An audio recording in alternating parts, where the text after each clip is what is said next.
काय झाडी, काय डोंगर, काय हॉटेल, सगळं कसं ओके मध्ये आहे. शिवसेनेत झालेल्या बंडावेळी सांगोला तालुक्याचे आमदार शहाजी बापू पाटील यांची व्हायरल झालेली ही ऑडिओ क्लिप तर तुम्ही ऐकलीच असेल. या ऑडिओ क्लिप नंतर शहाजी बापू हे रातोरात प्रसिद्धीच्या झोतात आले होते. तसं गावरान भाषण आणि अजब वक्तव्यांवरून शहाजी बापूंनी मधला काळ देखील गाजवला खरा, पण झाडी डोंगराच्या ऑडिओ क्लिपची मजाच वेगळी.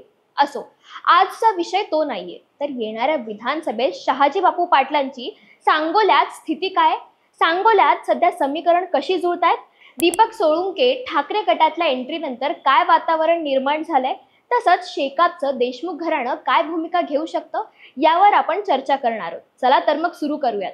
नमस्कार, मी अदिती आणि तुम्ही बघतायत महाराष्ट्र भूमी. कधी वेळ मिळाला तर विकिपीडियावर जाऊन सांगोला विधानसभा मतदारसंघ सर्च करा. तुम्हाला एक नाव दिसेल, गणपतराव देशमुख. 1972 आणि 1995चा विधानसभेचा अपवाद सोडला तर सांगोल्यात गणपतरावांचंच नाव दिसतं. त्यांनी 11 वेळा सांगोल्यातून विधानसभा जिंकत एक विक्रम प्रस्थापित केले.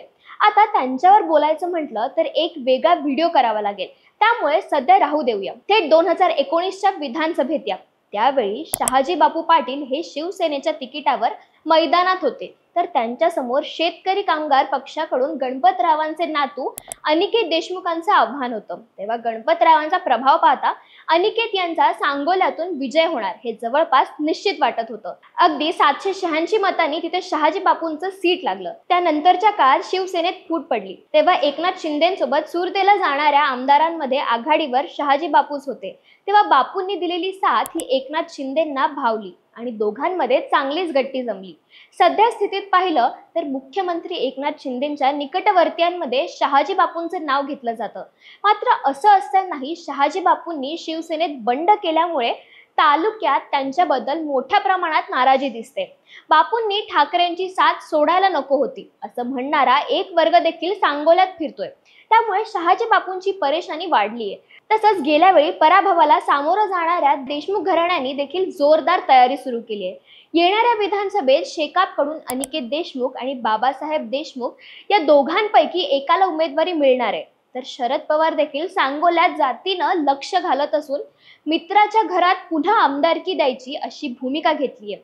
इकडे मोहिते पाटलांच्या एंट्रीमुळे देखील सांगोल्यात मविया आणखीनच भक्कम झाली आहे. तसं मोहिते पाटलांचं आणि शहाजी बापूंचं वैर जरा पर्सनल लेवलवर आहे, कारण लोकसभा निवडणुकीदरम्यान शहाजी बापूंनी शेलक्या शब्दात मोहिते पाटील घराण्यावर टीका केली होती.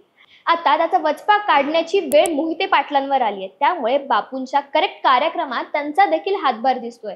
पण जरा थांबा, आता इथपर्यंत सर्व काही महाविकास आघाडीच्या बाजूनं आणि शहाजी बापूंच्या विरोधात दिसत असलं तरी यात एक मोठा ट्विस्ट आलाय. त्याचं झालं असं की गेल्या विधानसभा निवडणुकीत राष्ट्रवादी काँग्रेसचे नेते दीपक आबा सोळुंकेंनी पवारांचा विरोध झुगारत शहाजी बापूंना मदत केली होती. असं म्हणतात की त्यावेळी एक टर्म मी लढणार तर एक टर्म तुम्ही लढायची, अशी डील आबा आणि बापूंमध्ये झाली होती. मात्र बापू आपल्या शब्दावर ठाम राहिले नाही. त्यांनी आबांना गोलीगत धोका दिला आणि पुन्हा निवडणुकीची तयारी सुरू केली. त्यामुळे राष्ट्रवादी काँग्रेस अजित पवार गटात असलेल्या आबांची कोंडी झाली. आता आबांसमोर दोनच पर्याय दिसत होते. एकतर बंडखोरी करत अपक्ष अर्ज भरायचा, नाहीतर शरद पवारांकडे पुन्हा जायचं. पण यात अपक्ष अर्ज दाखल केला तर निवडून येण्याची शक्यता कमी होते आणि पवारांकडे गेलं तर ते देशमुखांऐवजी आपल्यावर रुमाल टाकतील, हे काही शक्य नव्हतं. म्हणून दीपक आबांनी टायमिंग साधत थेट मातोश्री गाठली. तसंच उद्धव ठाकरेंच्या हस्ते पक्षप्रवेश देखील केला. तर ठाकरेंनी देखील सांगोल्याची जागा शिवसेनेचीच आहे असं म्हणत आबांच्या उमेदवारीचे संकेत देखील दिलेत, ज्यामुळे पुन्हा महाविकास आघाडीत चांगली पॅटर्नची शक्यता निर्माण झाली. ज्यामुळे शहाजी बापू पाटील जे बॅकफुटवर दिसत होते त्यांच्या निवडून येण्याच्या शक्यता मावळत चालल्या होत्या. त्यांना एक नवसंजीवनी मिळाली. हा मतदारसंघ शेकापचा गड असल्यामुळे देशमुख बंधू काही माघार घेणार नाहीत, तर फक्त उमेदवारीसाठी ठाकरेंकडे गेलेले दीपक आबा देखील नमतं घेणार नाहीयेत. परिणामी इथे तिरंगी लढत होणार असंच दिसतंय. ज्यात देशमुख आणि दीपक आबा यांच्यातल्या मतविभागणीमुळे शहाजी बापूंचा विजयी होण्याची शक्यता आहे.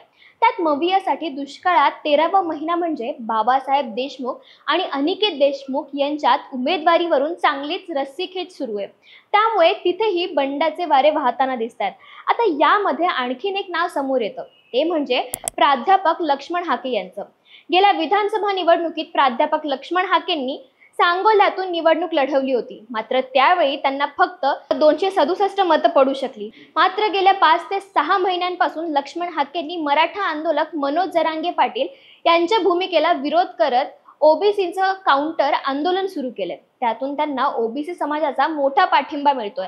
आता त्यांनी जर पुन्हा सांगोल्यातून विधानसभा लढवण्याचा निर्णय घेतला तर सांगोल्यात प्रबळ असणारी धनगर मतं ही त्यांच्या बाजूने उभं राहतील. त्यामुळे हाकेंची भूमिका सांगोल्यात महत्त्वाची ठरणार आहे. आता या सर्वांमध्ये शहाजी बापूंकडे आणखीन काही प्लस पॉइंट दिसतात, जसं की मुख्यमंत्री एकनाथ शिंदे यांच्याशी त्यांनी चांगली जवळीक निर्माण केली आहे. त्यामुळे मुख्यमंत्र्यांनी देखील बापूंना ताकद देत त्यांचं बळ वाढवलं. तर स्थानिक भाजप नेत्यांशी देखील शहाजी बापूंनी चांगलं जुळवून घेतलंय. यात महत्त्वाची गोष्ट म्हणजे नुकत्याच झालेल्या लोकसभा निवडणुकीत शहाजी बापूंनी भाजप उमेदवार रणजित सिंग नाईक निंबाळकरांना सांगोल्यातून 5,500 मताधिक्य मिळवून दिलं होतं. त्यात मवियाच्या विरोधात जाणारी समीकरणं म्हणजे येणाऱ्या विधानसभेत बापूंचं सगळं ओके दिसतंय. मात्र तरी देखील ही निवडणूक आहे आणि निवडणुकीत कधी काय होणार हे कोणीच सांगू शकत नाही. पण तुम्ही सांगू शकतात तुम्हाला काय वाटतं. तसंच आणखीन कुठल्या नेत्याबद्दल व्हिडिओ तुम्हाला बघायला आवडेल आम्हाला कमेंट्सच्या माध्यमातून नक्की कळवा. धन्यवाद.